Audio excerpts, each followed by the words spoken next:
he is, all the way from America. He's back. What was this, number 3? I'm back. I think this is number 3. Yes, it's definitely been a while, but there's definitely a lot to talk about. So I love all that. Love a bit of gossip. So welcome back. Welcome back. Happy New Year. Happy New Year to you too, Tommo. How have you been? Oh, I'm golden. I'm living the dream. That's good. How's everything going in the UK? Yeah, it's all right. It's cold, but probably not as cold as you.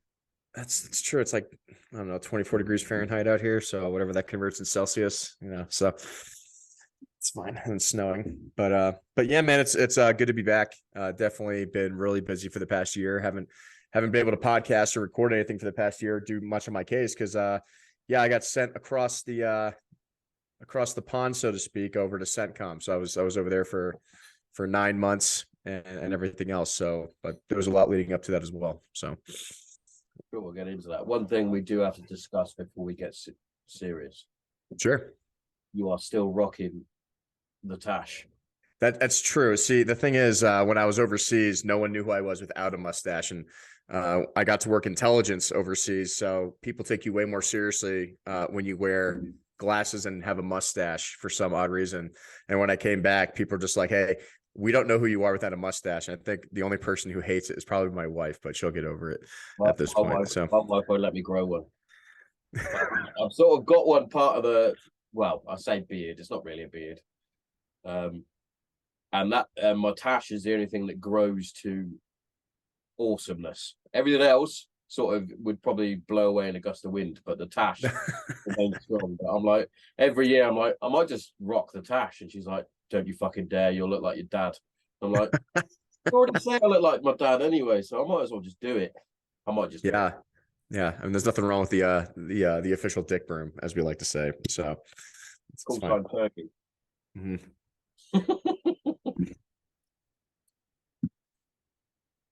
Let's get into it. Yeah. So yeah, let's talk about some case updates and kind of like how that progressed, for the past since our last podcast. So been pretty quiet about what's been going on and with the DeRito versus USA thing. And, for those who don't know, you can go listen to the Andy Stump podcast, listen to the previous Granted Zero podcast about, what my case is against the Air Force Academy and how they falsified my medical records. But interestingly enough is since we last talked, I did end up going on Denver 7, and we ended up talking on the news again. You guys can see that video clip on my website, adamderito.com. And basically, we got the White House involved in the Secretary of Defense. So that's pretty much the 2 highest people in the military chain of command. We thought we were going to get some results because it became quite public at that point. So we sent a letter to President Biden. We sent a letter to Secretary of Defense Lloyd Austin, and we got a reply back. And they said, "Hey, we're working on this. We're trying to rectify it. There's been a meeting, because what happened was in the last Air Force Board of Corrections and Military Records, they came back and said, you definitely received an injustice. We're going to correct your records." Well, the problem was they just never did it anyway. So even though the recommendation board came back and said, "You won your board, we're still not going to give you your degree, so to speak, but we'll give you your medical records corrected back," which is, 50% win. I'll take over nothing at this point. And they just never did it. The Air Force Academy, I should say, is continuing to fight the fact that they don't want to change my records. And they're still trying to say that I have a mental problem and I'm crazy and all these other things. So it got put on hold. And it's been in this waiting realm. Like we've been waiting for over a year, probably 18 months to 2 years at this point, getting any kind of response from the DOD, from the President of the United States. And the President of the United States had directed an IG investigation, which is pretty good. But the problem is, and this is the case with every single IG case, and for those who don't know what IG means, it means Inspector General. So the Inspector General is basically the internal investigator within the military. Well, they came back and said, "Well, we don't think the Air Force Academy did anything wrong," without giving any evidence to what their review was. We're just like, well, wait a minute. So we have all this evidence that they committed fraud. We have the evidence that they committed fraud. We have the paperwork showing they committed fraud. But because the Air Force Academy says we definitely didn't do anything wrong and we still think he's crazy, then you're not going to do any type of investigation. Like we didn't do any deposition. We didn't get called into any office to sit down and do an interview with any of the IG investigators. They just one day sent an email saying, "We decided that the Air Force Academy did nothing wrong and we stand by their decision."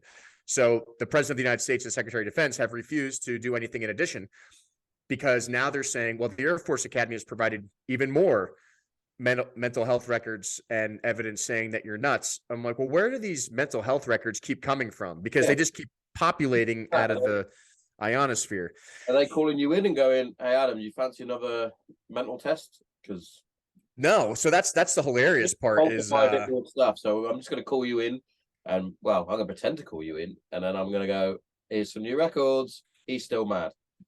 Yeah, and it's honestly just a case of the Air Force trying to cover up for itself in the Air Force Academy. And I have never seen these types of corruption. Like, they really don't want to admit that they're wrong, because if they admit that they're wrong, you're opening up many avenues for other cadets who have had the same issues. That's a big tin of worms. And for those of you who listened to, we started our own podcast too about my entire case. So we did season 1 of Dark Saber, and it got pretty heavy, because not only did we tell my story up to the point pretty much where we were with Granite Zero, in depth over 10 episodes, but we interviewed my former commander. We interviewed cadets who are currently at the Air Force Academy now, back in 2019 and 2020. And the same things were going on, which is when cadets report sexual assault, they have their mental health records messed with, and it affects their ability to commission. It affects their ability to fly. So this has been a continuing problem at the Air Force Academy that they will not admit to. And some of the things have died down. So some of the leadership has changed out since 2020, 2019, when we did that first season. And things are generally better under General Clark and General Moga, the two new, the Commandant is the 1-star, General Moga, and the Superintendent is General Clark, the 3-star. And him and I actually had an email conversation, where I pretty much asked him, hey, just do the right thing. And, I'm willing to work with you on this. My goal is not to burn the Academy down. My goal is to make the Academy better, because, and we'll talk about this later in your podcast, but it is absolutely critical that we develop good lieutenants. It is absolutely critical that we develop a good officer corps, because if we don't, we're fucked. Especially with the massive changing we're seeing in TTPs, against China, against Russia, against Iran. And we'll talk about my experience in CENTCOM, but it is a problem. We can't have leaders that do not have the courage to command. We cannot have complacent lieutenants anymore. It is that might have been a GWAT thing, where we got so used to being the best and having the best air power and having the best tanks and missiles. And, we're trying to fight some guys in Afghanistan with overwhelming firepower. And occasionally we'd have some losses because of an IED. That is not the case in the current sphere of combat overseas now. We are on equal footing with some of these capabilities. And it is very unnerving, because Americans do not realize the massive threat that's being presented with overseas. And one thing I think that you have also seen probably over the past few months is the woke culture being developed in the military, and a lot of talk about transgenderism. And although I have nothing against your personal choice as a human, there are some things that it's going to affect your ability to lead in military service, because if you're so focused inward on yourself, and you're so focused on the status quo, you're focused on politics, you're not focused on the mission. And that is definitely something that's going to affect our future leaders and our ability to lead. So, going back to what I expect from them is, what do we do with the Air Force Academy, right? And it's concerning, because I've never in my life. Give me a sec. No, you're fine. We've got the Air Force flying over now. They're like, Adam DeRito's chatting. I'm gonna put a stop to this. To be fair, it might not get picked up on the mic, but that was pretty low coming over my poor little shell. Actually, I actually didn't hear it, but yeah. So our biggest concern is the Air Force has been stalling, and we believe that they're trying to stall it out to April 2023, which is coming up pretty soon, because that is when the statute of limitations expires from the date of discovery, right? So we discovered my mental health records were falsified in April of 2017 when I was trying to go fly Apaches. And they know by law, I have to get another federal lawsuit registered and filed against them before that date. But if they keep putting off the evidence requests, they keep putting off the FOIA requests, which is the Freedom of Information Act, and they keep delaying it, they're going to try to time themselves out by, just by that legal standard, which is unfair. So even though they know they did something wrong, and they know they're committing a crime, that they're going to be able to get out of it because of statute limitations, right? So we've been pushing pretty hard to go back to the Air Force Board of Corrections and Military Records to once again demand that my records be corrected, because they agreed to correct them in the past. And on the other side, there's a second lawsuit internally, which is the medical malpractice lawsuit So the medical malpractice lawsuit states that, the doctor under the Air Force care did not fulfill their duties and they violated their Hippocratic oath. The Air Force actually made me go hire my own expert witness to analyze their records to determine and then the Air Force from the expert witness results will decide whether they committed fraud or not. So we can obviously assume what that answer is going to be. They're going to come back and probably say, well, we didn't commit any fraud because we said so, despite what your expert witness says. So we are waiting about where the federal lawsuit is going to progress from there and the medical malpractice lawsuit. And they're just trying to buy their time. In the meantime, we did record season 2 for Dark Saber. We haven't released it yet because it's pretty contentious. So we didn't want to release it when I was on deployment because I wouldn't be able to answer questions or deal with all the hate mail that we're going to get from season 2. We dove in a little bit more and we expanded outside of the Air Force Academy. So we talked to kids from West Point. We talked to kids from the Naval Academy. We talked to former people that were kicked out who experienced similar situations. So it's force wide then. It's not just the Air Force. Correct. It's not just the Air Force Academy. Granted, I can talk a lot about the Air Force Academy because that was my personal experience, but we know that this is a federal service academy problem of trying to keep things quiet. And they have determined that the institution and Division I sports, especially American football, are more important than seeking justice for sexual assault, retaliation, and medical records falsification. So this is something that we've been pushing for really hard. And it's really disappointing to see how the American Congress and the American politicians have responded to this because, especially in the state of Colorado, you had representatives like Ken Buck, who was my personal representative until this past year where it changed districts. But he gets a lot of votes from the Air Force Academy. And he doesn't want to go against the people that pay his bills, right? So it's like that old saying is the good old boys club. Exactly. And you have a lot of corruption in the state of Colorado. They're all in on it. If you want to go down the conspiracy theory fucking route. From the top, they all are. Yeah, absolutely. From your top guy. Yeah, even a Governor Polis, who is a Democrat. He's the first, I think one of the first gay elected governors in the state. He won't even go against the Air Force Academy because it's the second largest source of tourism revenue for the state of Colorado next to skiing, right? So you're talking about both sides of the political spectrum in American politics. Republicans and Democrats are all in on protecting these federal service academies because they bring in so much money to their parties. And instead of doing the right thing, why would they care about one guy who had a problem at USAF over 13 years ago at this point? Even though these cases are ongoing, they just hide it, right? I mean, even on the Air Force jurisdictional docket this year alone, there's 4 cadets up for court-martial for sexual assault and rape charges right now, right? So madness. It's not even just over there. It's over here as well. So we've literally for our Metropolitan Police, which is obviously the police force in London. There's another this is how bad it is. I don't know how many there are, but apparently there are thousands of these cunts that are rocking around. So this guy has just been he's been sacked to start with, but obviously he's going to be depending on a trial. He's been caught for rape by basically using his badge to rape women, and it's throughout the force this is happening, and it's only just coming to light. And now they've just come out and said, oh, we're going to do a bit more vigorous background checks on these people. It's like, why are you not doing that anyway? This is our police force. We're supposed to trust in them, and they're going around raping people. It's oh, mate, fuming. What do you think the source of, this corruption of power is in these systems?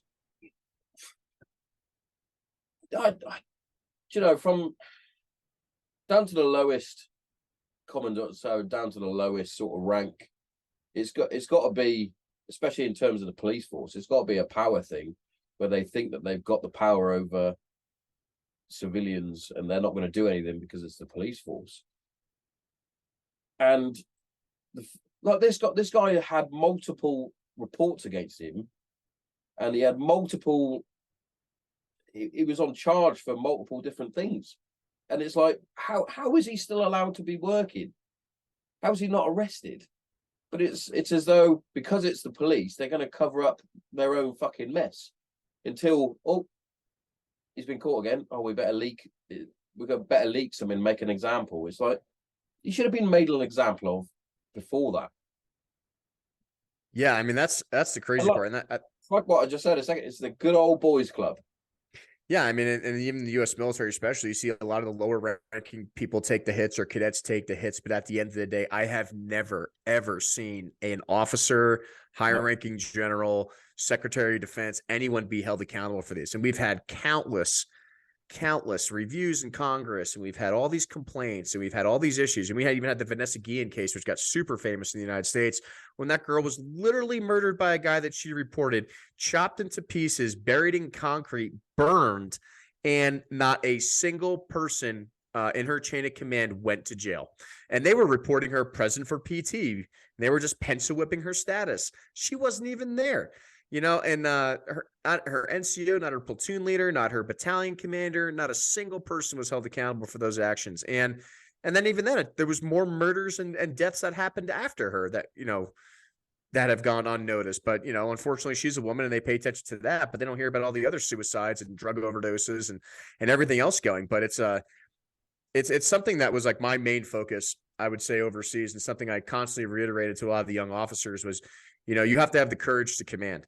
You can't just be staying in this position because you got the rank, you did the school, you went to officer candidate school, whatever it was, and now you get to lead 8 to 10 guys or gals or whatever it is, and now you're just worried about your own career. At the end of the day, you have to have the courage to do the right thing, and this is something that is critical in the U.S. military, especially from my experiences that we're seeing now, is nobody wants to take responsibility and nobody has the balls to do the right thing and just come out and say, you know what, this is wrong. I'm going to put my rank and my title on the line. But at the end of the day, I'm sticking up for what's right. And I just don't understand it, because that is the exact opposite of what we're trained in basic training in the military. Yeah. Well, we'll go through our Air Force. Obviously, our core motto is RISE, which is respect, integrity, service before self, and excellence. That's drummed into you. I don't know where he's going. Don't know what he's doing. He's coming back. He's back. But yeah, like I said, our motto is RISE. So respect, integrity, service before self, and excellence. And that's drummed into you from day one, week one. But it's as though as soon as you start going up the chain, it's no longer service before self. You're trying to better yourself. And it's like a lot of people forget that you're now being put into a leadership role to lead people.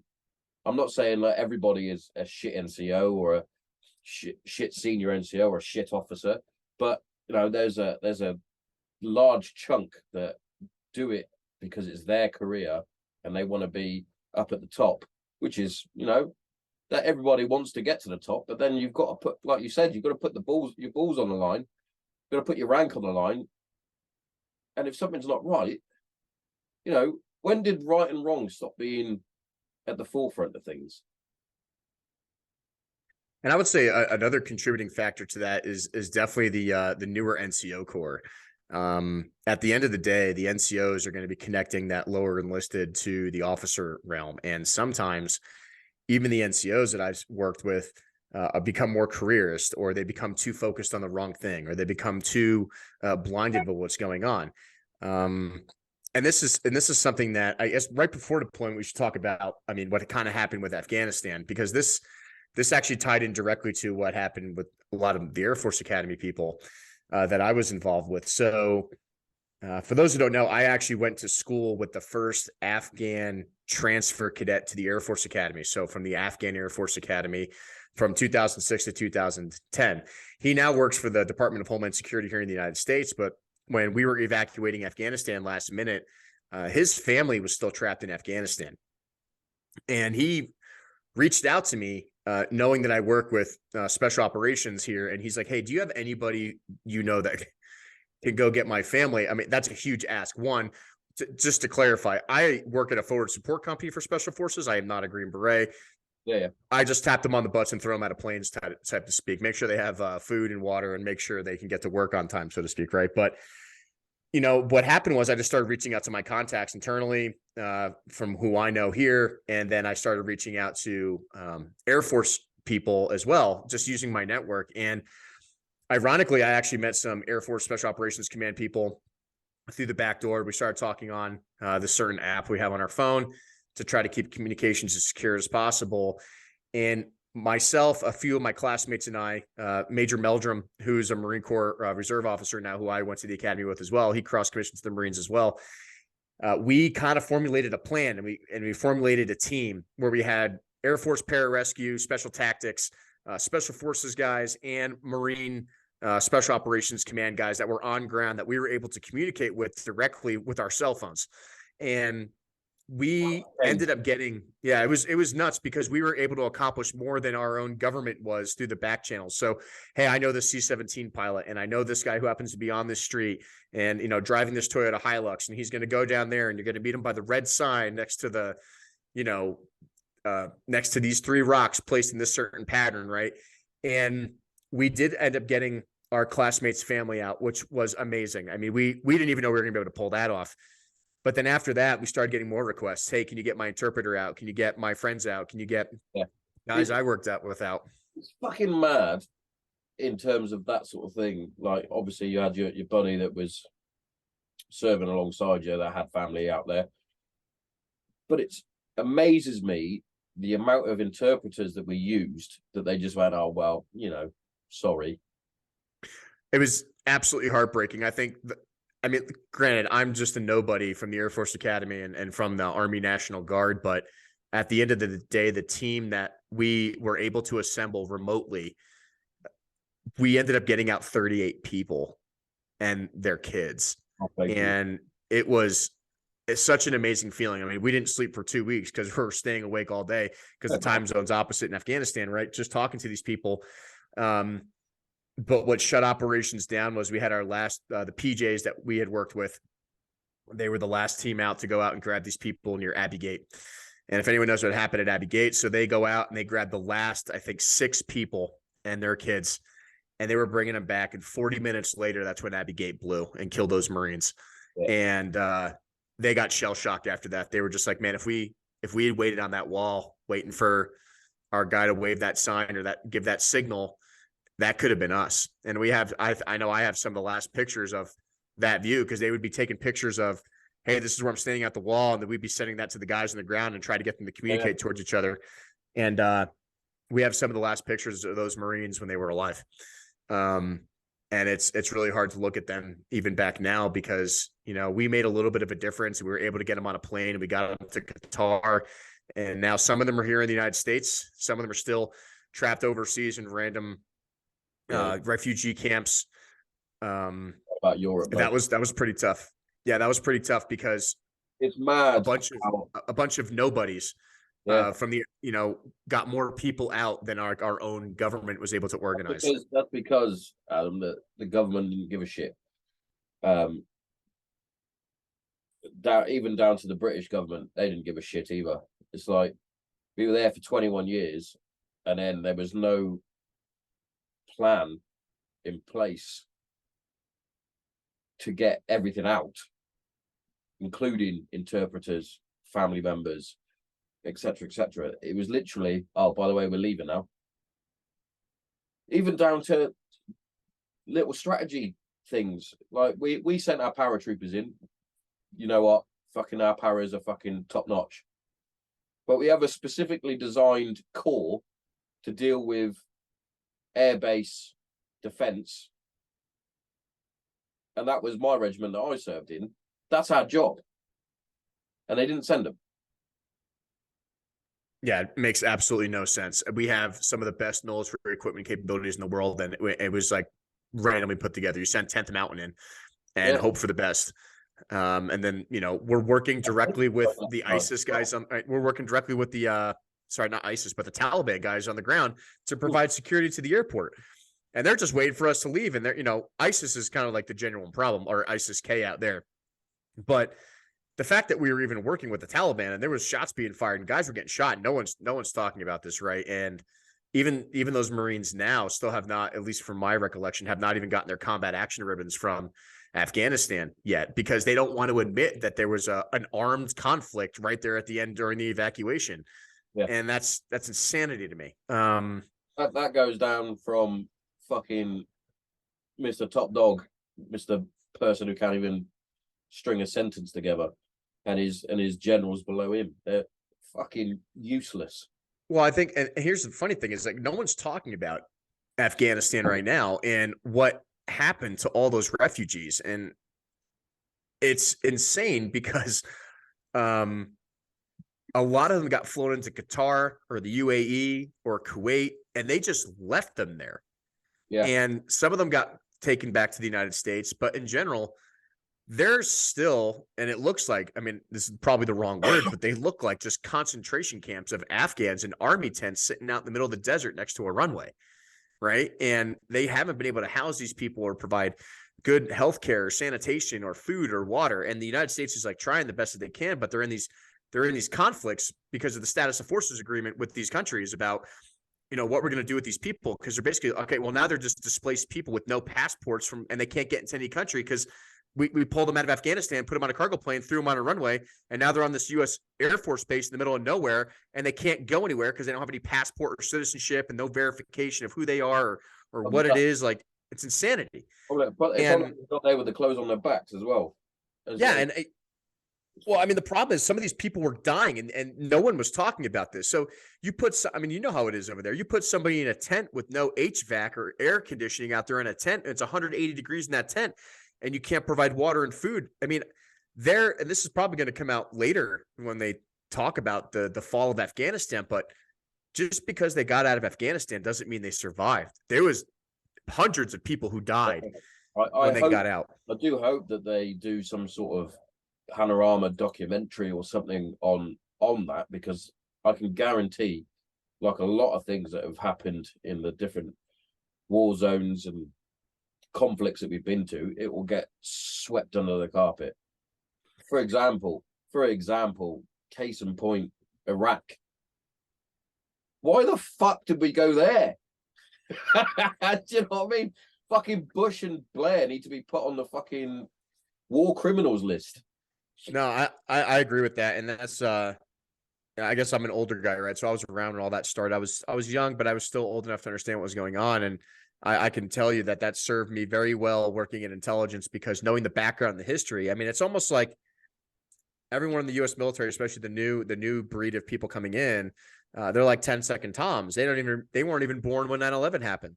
This is the post 9/11 generation, right? So they don't understand how this started or why it started or why we sent guys over there. And some of those guys are getting out of the military now. Some of them died. You know, a lot of these older vets, but so old, mate. Yeah, they don't understand that. Like, you know, it's almost like, all right, well, we forgot about that stuff. Let's just move on. And I said, what's critical to understanding about, you know, our future success, whether it's in the Middle East or elsewhere in the world, is understanding our past and not making the same mistakes, right? And Iraq, and even Andy Stump talks about this. I mean, I can't go back and look justly at saying we had any actual reason to invade Iraq and kill over 2 million civilians over the course of several years. There was weapons of mass destruction. Do you not know that? Yeah. I mean, and the fact that they allowed Colin Powell on there with bad intelligence showing a water truck on a tanker. You know, it just absolutely blows my mind. Absolutely blows my mind. Yeah.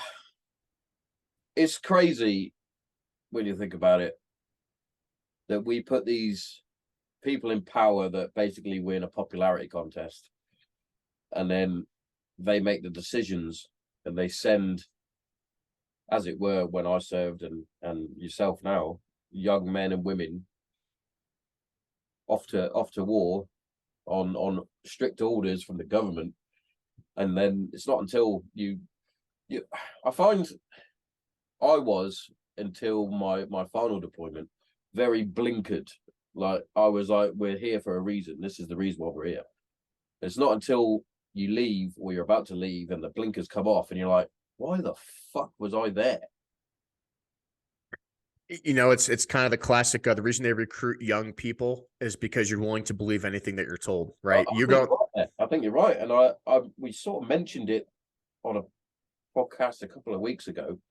The fact that when you get to basic training and they break you down, they shave your head, they break you down, build you up into the mold that they want you to be, is so that you do follow orders.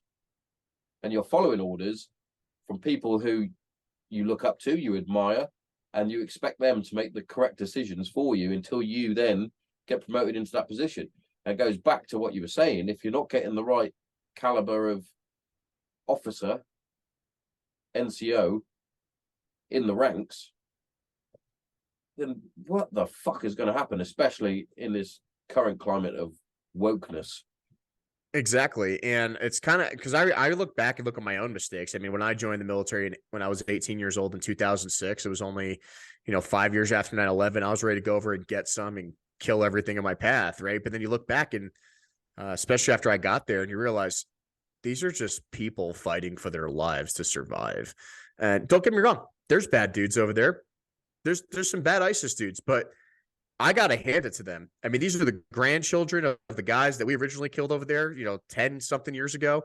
We killed their grandfathers, we killed their dads, and now it's their sons. And, if that happened in my country, I'd be pretty pissed off too at whatever country was doing that. And I'd scramble together every piece of ammo that I had and would probably fight back against that so-called oppressing force as well. And when you see it in person, it's different, right? It's one thing Googling things. It's another thing Wikipediaing things and hearing things on the news. It's another thing when you're seeing what these people are dealing with in their home country constantly. And it definitely changed my perspective on a lot of things when I was overseas.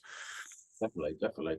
And I can guarantee as well, if it was the tables around the other way and someone was invading your country to, normalize it, colonize it, whatever you want to say. Colonized you, just saying. Hey, like I said, we fought against that too, right? And it's the same thing. And that's a good case in point. You go to somebody else's backyard and you fight in their country. 9 times out of 10, you ain't really gonna come away all smelling of roses because they know the terrain better than what you do. Mm-hmm. As I mean, it's the only reason that the Americans were successful in the revolution is because we pretty much utilized Indian tactics and guerrilla warfare against a formal British army. Yeah. Right? I mean, that's it. And we got extra funding and weapons from the French, which is basically what ISIS does now is they get extra funding and weapons from Iran, right? A bigger, opposing country in the area. And then they use that to fight the United States and the UK, right? So they didn't throw away our tea though. So it's true. Yeah. They love their tea in the Middle East though. But rude. Of day. Not to interrupt, I don't know if you have to edit this out, but it says 5 minutes left in the top corner. Do we have to restart? So okay. Basically, I usually call it about a minute, and then I'll restart email, and then I splice them together with my incredible editing skills. Okay, that's fine. You don't have to cut the last 30 seconds out, but that's cool. By the way, it's awesome that you noticed that because every other guest has never said, by the way, your timer says 5 minutes. Usually they carry on talking and then it just cuts out. Just cuts out. And I have to send a message and go, by the way, I'm sending you a new link. Yeah. Okay. Yeah, so I guess we can kind of start about how this whole deployment happened. So I belong to Group 19 Special Forces Group, and I'm a rigger. So I think the biggest problem for me is even though I work with some of the best men and women in the United States Army, because of my MOS, I require an air-conditioned airfield and a clean packing facility to do my job. And in the Middle East, you're not getting many parachute drops anymore. They do cargo. Most of it's packed by TCNs or third country nationals and dropped out of cargo planes, right? So there's no real mission for me as a rigger overseas. So that's why even though I've volunteered for every single deployment with 19 Special Forces Group from Afghanistan to wherever else they've been assigned, I just never got picked, right? And my number never got called. So I had an opportunity to go outside of my unit, the 3157 Field Artillery Regiment, which is HIMARS, or High Mobility Rockets. We're looking for volunteers to come on a deployment to fill whatever jobs they needed. So I kind of looked at my time clock. I'm like, well, I'm 33 at the time, and I'm kind of getting old, and I'm not going to be able to do this stuff for much longer. And this still counts as a global war on terror. So, I'd like to get a CENTCOM deployment in before, and so I volunteered over there as a truck driver. as an 88 Mike, as we say in the Army. And I got assigned to their support company. So their 188th Forward Support Company is the support unit for the 3157 Field Artillery. So it was definitely an eye-opening experience because I come from an unconventional warfare mentality side, and then going to a very conventional field artillery unit is completely different ballgame. You know, they dress differently, they wear different uniforms, they act differently. So, you know, I had to some of the special operations guys that I deployed with the 3157, we kind of had to shut our mouths, stay quiet, you know, just kind of let the conventional guys have their things, because they absolutely hated us at first. They're like, oh, here come these group support guys thinking they're airborne and better than everybody else. I mean, you know, we won't say that to their face, but you know, whatever. Everybody who's got wings thinks they're better than everyone else. It's fine. Like we showed up in our maroon berets, and they're like, immediately take that shit off, and you're not airborne when you're with this unit, and you know, whatever, because we're just assholes. So, but it was great. So I went over with a couple mechanics and a couple other specialists, radio guys. So we brought some of our radio guys over there because they're amazing. I mean, they're like wizards when it comes to radios, and that was definitely something.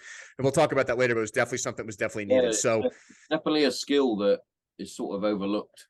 Yeah, absolutely. Most of the time, I was a comms guy. I used to get called. I used to get told that I was a geek. I'm like, yeah, but without me, you ain't getting shit. So nothing wrong with commo nerds, because they can make the difference between life and death sometimes. And I think people really undervalue commo dudes. So we'll talk about that. We'll talk about that later. Yeah. So we get assigned to this unit. We report to Pueblo, Colorado, which is like 3 hours south of me, to their unit. And it's at first, and they're probably gonna hate me for saying it, was like the land of misfit toys, man. You show up and there's just like shit everywhere, and nobody knows left or right. And I guess a completely different mentality from the special forces company, right? So we just kind of try to play it cool, try to learn everybody's names, try to get to know some of the NCOs. And man, there's just a lot of internal bickering at first, you know, like, and a lot of down trace elements. So in group, no one really cares about your rank. We treat each other with respect, you know, even though I'm only an E4 because of, like, you know, the promotability. You know, I had E5s, E6s who were 21 years old trying to tell, you know, me what to do. Hey, you better respect who I am because I'm a, you know, staff sergeant or whatever. And I just go, yeah, man, I'm like 10, 15 years older than you. And I've been in the Army for like over, you know, a lot longer than you have. So in group, it's like a different mentality. In group, they respect your experience and your knowledge, and they don't really care about your rank.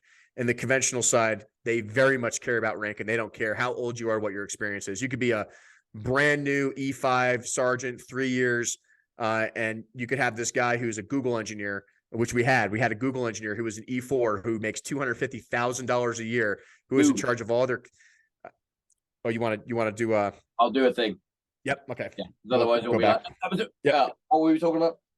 Yep. Hold that thought. Holding it. You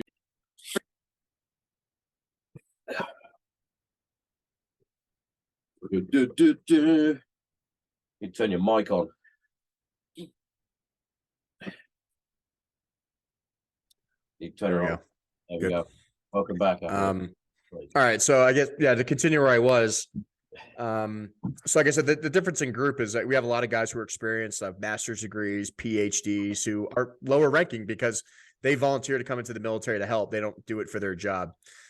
Even myself, I was an engineer in the oil and gas industry. I work in environmental operations. I have a master's degree, even though I'm only an E4 in the Army, right? So, you know, you come into this conventional unit where you have people who don't even have degrees, or they don't even have like a real job outside of the Army National Guard. They work at like Starbucks or something as baristas, and they're screaming and yelling at you and just treat you like crap because of your rank. So you had to really swallow your pride and get used to that. So I actually found this amazing NCO as a Sergeant First Class, Mike Grimes, and he old school guy. Ironically, his wife was a barber at the Air Force Academy and knew about me. So he kind of took me under his wing and goes, "Hey man, I know you're in a shit situation, but I know you're trying to get, you know, the most out of this deployment. So I'm going to help you get to where you want to be on this deployment. You know, so if anyone gives you, you know, shit, come talk to me." I said, "Okay, fine." And he's like, "You know, DeRito, like, you're not really going to be driving too many trucks. We have a lot of truck drivers and mechanics already. So you're going to go like kind of be my right hand guy and headquarters supply for now." said, okay, well, I mean, as a rigger, we count parachutes, so I'm sure I can count boxes of inventory, right? So really, really boring, uninteresting job. But he let me be in charge of a weapons qualification, which is something that we take pretty seriously in the special operations environment. So we got to qualify people on the heavy machine guns, medium machine guns, light machine guns, rifle, take all the companies out there, all the batteries, and get them qualified and get them shooting. So that was the good first impression I made with the battalion commander and the company commanders out there. Was they saw this random dude from group out there helping everyone with all my fellow group guys. So we were all out there, just helping everyone understand the mechanics and the operations of these weapon systems. And plus, I love shooting the Mark 19 grenade launcher. That's probably the coolest fucking weapon system. Yeah, it's so much fun. So we get everybody qualified down at Fort Bliss in Texas. We go through our qualification rounds for deployment. So we were down there pretty much from Fort Carson and Fort Bliss. So we were at Fort Carson for a couple of weeks. Then we moved in Colorado. Then we moved to Fort Bliss down in Texas on the border of Mexico. And we finished our qualification rounds down there. And we were in country in the beginning of January of 2022. So we landed in Kuwait. That was our main flag base down there. And then we dispersed out to various countries and places. I'll leave it at that from there. So they moved some of our HIMARS units out to select areas within the Middle East to ensure that we could provide quick reaction QRF to special operations guys on the ground, mostly 75th Rangers, 160th SOAR, Special Forces ODAs, and support also the conventional infantry guys with the Bradleys that were on the ground as well. So pretty much if the Air Force couldn't conduct an airstrike or a drone strike in response to any operations, HIMARS are all weather and they don't care about the airspace, right? So HIMARS definitely have the ability to reach out and touch somebody without giving away ranges, obviously, for those missile systems because of the whole Ukraine situation. But very capable platform. And it was great because I got to work with a lot of the artillery guys in Kuwait, because they have a base of them there as well. So just learning their weapon system, learning what they do, learning, acting like you're interested in, because if you care about them, then they care about you. And you want to develop those relationships. And that's something I really try to emphasize with people is, don't think you're all high and mighty and that you're better than everyone else. At the end of the day, you're going to stick to this 9-month deployment together, a year total with all the pre-mob stuff. And you're going to be relying on each other when shit goes down. Right. So the forward support company, immediately we started training to do the resupply mission. So basically how they would do that is they would, maneuver to different bases within the Middle East. They drop off the loads, they meet up with the C-130s or C-17s, load everything on. They would fly to another base, drop that equipment, shoot, load them back on the airplanes, turn around and fly back. Right. So it's kind of fun seeing what HIMARS can do. They have that quick ability to fly anywhere, land anywhere, shoot anything before ISIS even knows what's going on. So the two main operations that we had going on overseas was Operation Inherent Resolve, which is counter ISIS operations up north. And then we had Operation, oh man, I just blanked on it. Oh man, Operation Inherent Resolve and Operation Spartan Shield. So I'm sorry, Spartan Shield is the anti-Iranian defense system in order to reduce Iranian influence in the region, right? And Iran is a huge problem. Everyone thinks Russia and China are a problem, and even though they are, I will tell anyone Iran is definitely a major issue overseas and trying to gain influence and control places like the Strait of Hormuz, which controls all the oil in the world, and the Suez Canal, which controls all commerce through the area in Egypt, right? So it is vital for U.S. and allied forces to keep those two areas open and free from Iranian influence, because you shut down any of those canals or those waterways, you're talking about global meltdown within hours, right? You shut down the energy and the supply access. So pretty important mission. It's kind of overlooked. It's been going on for years, even before 9/11 happened. With the U.S. and allied forces have been on those two missions for quite a while, with the counter ISIS operation really starting up in 2013, 2015. It's been going on ever since, right? So it was really awesome being a part of that unit. And, I have a little bit of mechanical experience with the oil field, so I would go out and help the mechanics rip apart trucks and replace things and fix things. I'd go out and drive in convoys, going to and from different bases and training exercises out there. So just doing my part, even though it's not my job. Like I'm a parachute rigger, just, make yourself available and always be an asset. You've got to adapt to what unit you're attached to. So You have to, the one thing I told the young guys who get really frustrated, like, oh, this isn't my job and fuck this. I'm like, hey man, be an asset, not a liability. Because if you come off as a asset, and also think of the experience that you're gaining. Yeah, exactly.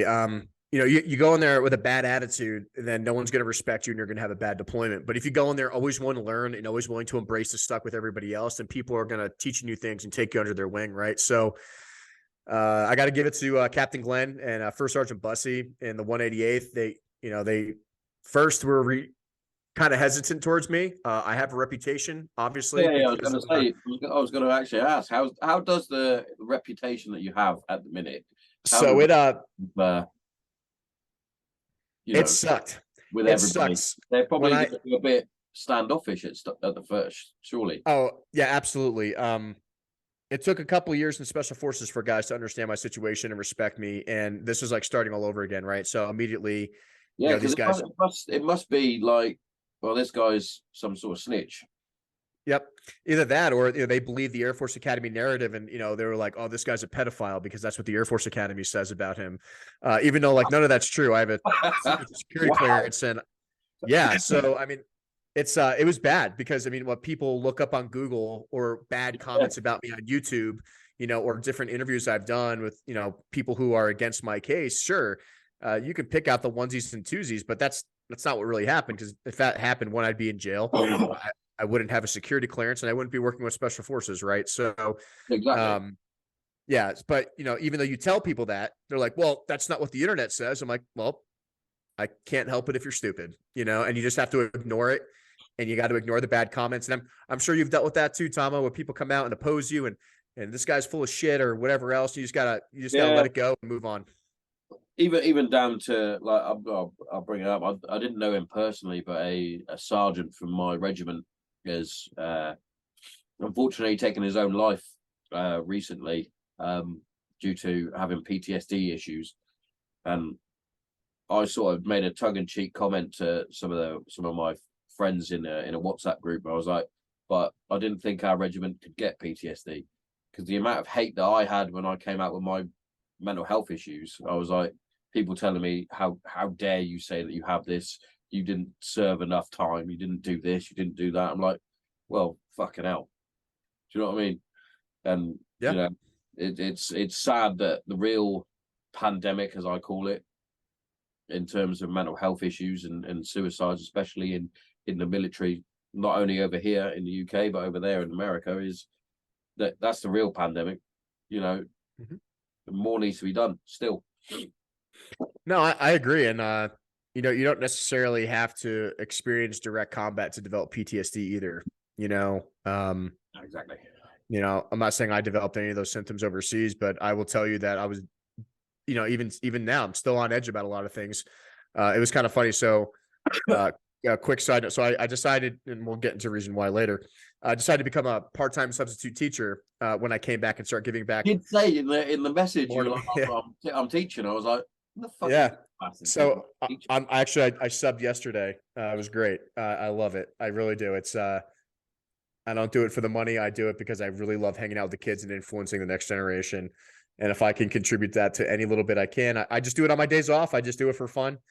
And, but one of those things, I was in the school yesterday and this loud, long beep tone went off, which was the same exact tone we had for a drone strike when I was overseas. So I just I just tweaked. I'm like, even though I know nothing's going to happen, right? And even though where I mostly was in the Middle East, like very low threat, most of it was all, fake. It was all, whatever. But it's, you still hear those things, and it's just, it still makes you snap. You go, okay, wait, whatever. So, but yeah, so it was really hard to overcome that perception from the Air Force Academy. So I know I had to work even harder than anyone else to change that perspective, right?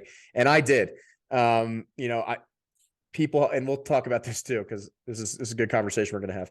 But people have always called me bigger, like a big fat guy, even though I'm built like an oak barrel and I played rugby all through college. I've always been a bigger guy. That's just who I am. And, a lot of people were trying to make fun of me because of my weight, saying I was this giant fat guy, from special forces. Who do I think I am? And, we went out and did the new Army fitness test. And I scored a 579 out of 600 and destroyed everyone in the entire battalion except like one or two people, so once again, like you have to just take the criticisms, and at the end of the day, you have to just go out and improve yourself every day and fight for that every day.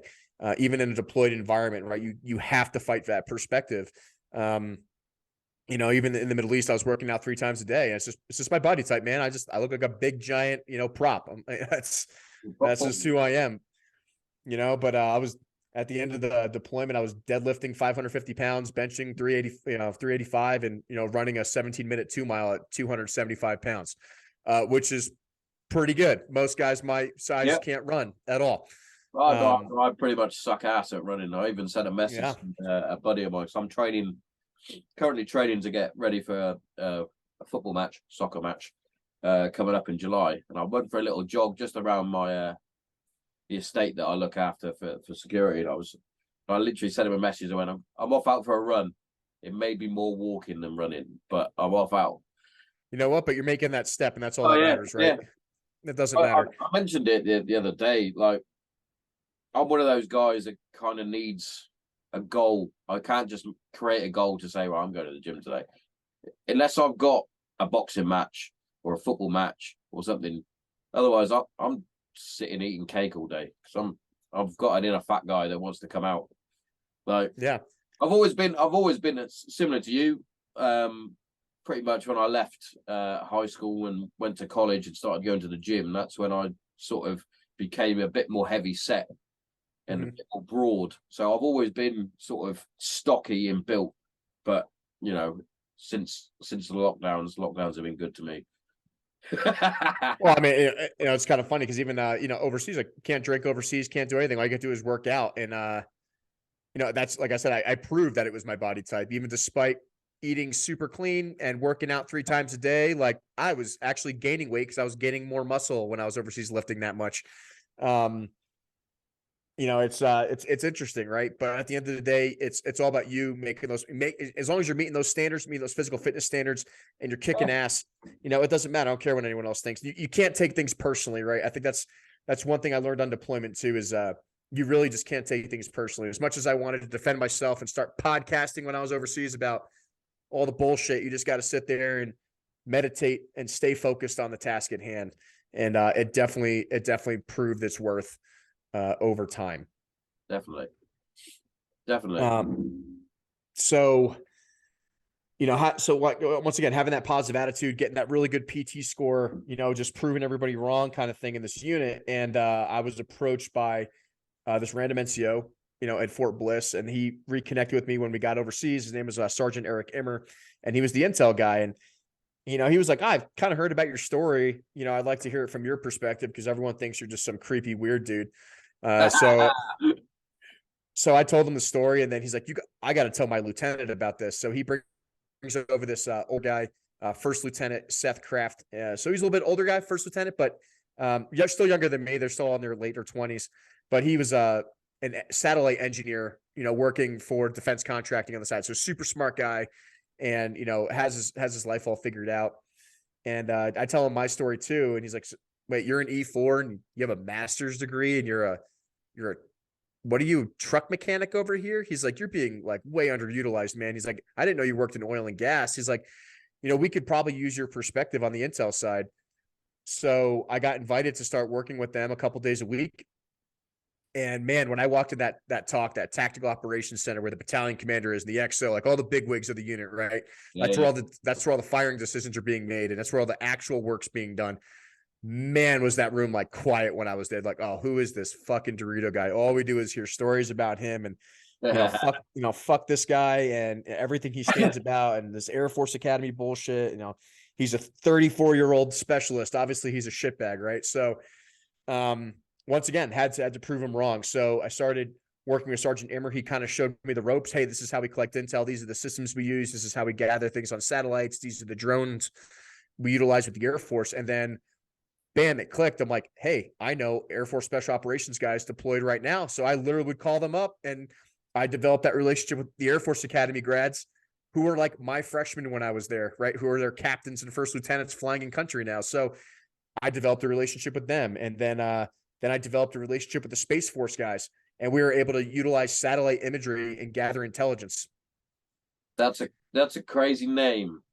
It Space is. Force.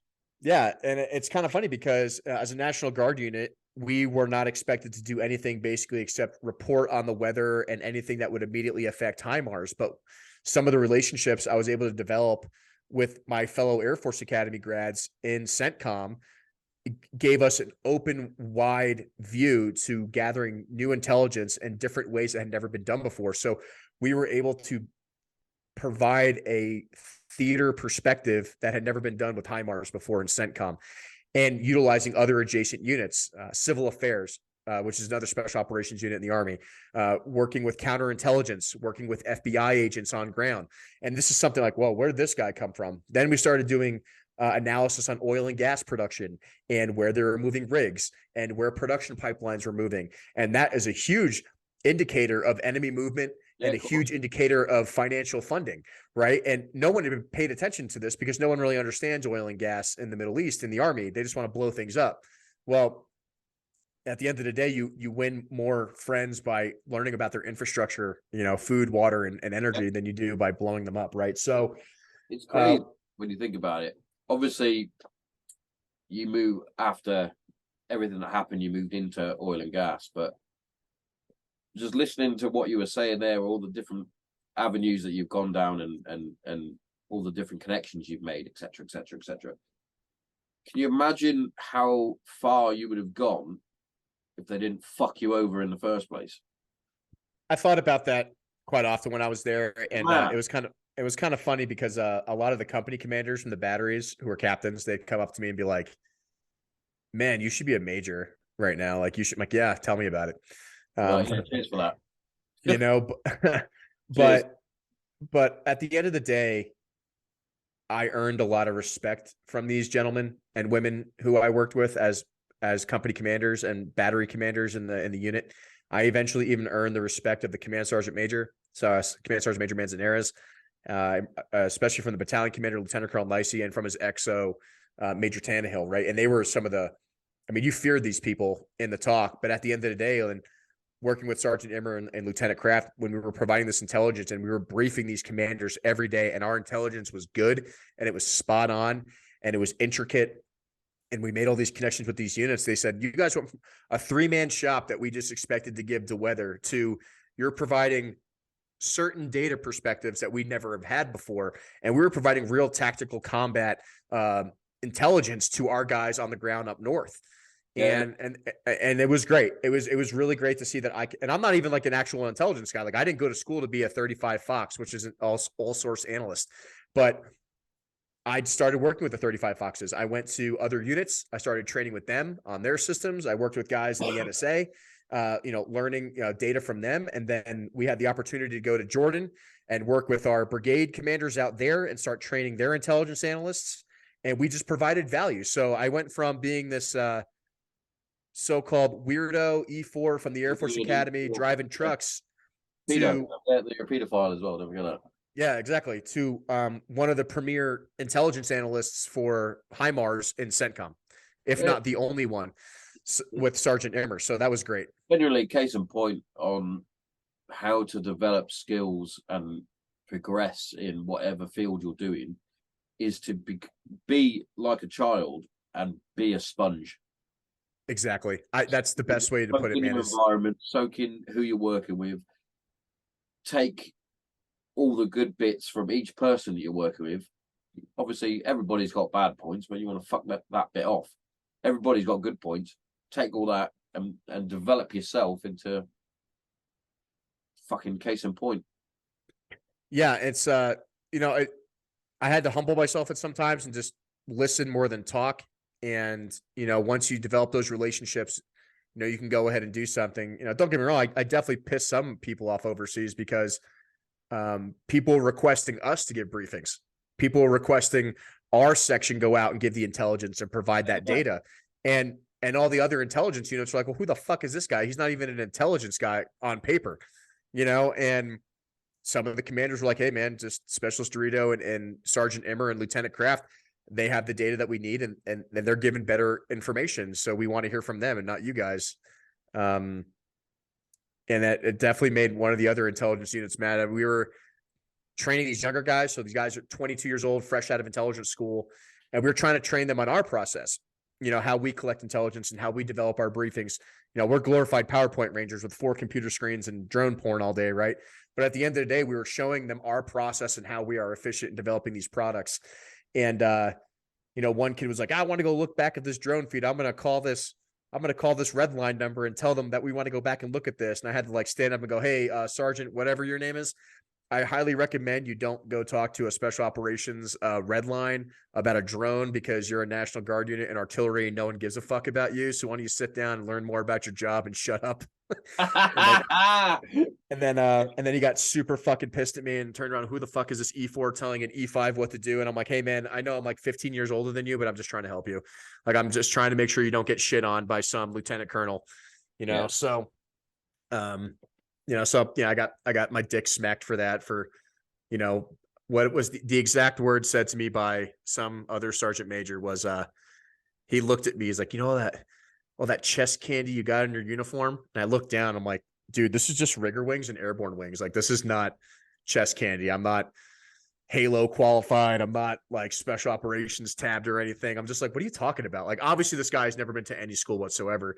And you just had to sit there and go, yeah, Sergeant Major, roger that. Don't even fight him. Just yes, sir, no, sir, just fucking walk away, because it's not even worth getting into fights with some of these people, like the good old boy system, right? Yeah. Chest candy. I think I remember reading through well, not completely off topic now on a tangent. I remember reading through Jarhead by Anthony Swarford. And a lot of people go, yeah, it's an all right movie, but seriously, read the book. The book, I know Joe Rogan has said nobody wants to read the book really if they've made a movie, but the book goes into more detail into his actual career within the Marines, and the fact that he went and did Ranger School, and he went and did airborne jumps and things like that, and he went back to unit, because obviously the Marines, they don't wear tabs or anything like that. They're correct. But he came back with airborne wings and a Rangers tab, I believe. And they were like, what the fuck is that? He's like, well, I passed it. But Swarford was very much like that. He didn't really give a shit. He joined up because obviously his old man wanted him to join up, and he didn't think there was anything else to do. Yeah, but, I mean, like you say, for me, that's part of my job qualification, right? I have 2 sets of wings because that's what's required for me to be a rigger in special operations, right? What? But you go to any conventional unit artillery guy, they don't have any of that stuff, so they get super pissed at you. We have similar things. Obviously, we have our wings, our Halo wings if you're SF, and then it goes down to what badges you get qualified on. You can get machine gunner, mortars, etc., etc., and you get like a badge. Mm-hmm. And you can sew it on. And there's one that you can wear on the opposite wrist that nobody else can wear it on the opposite wrist because of whatever fucking Queen's regulations or King's regulations, should I say. And that is signals. So if you get your signals qualification, you can wear it on it's the cross flags. I've actually got mine. I'll show you. I've got mine in here somewhere. Give me 2 seconds. Absolutely. Oh, lost a poppy.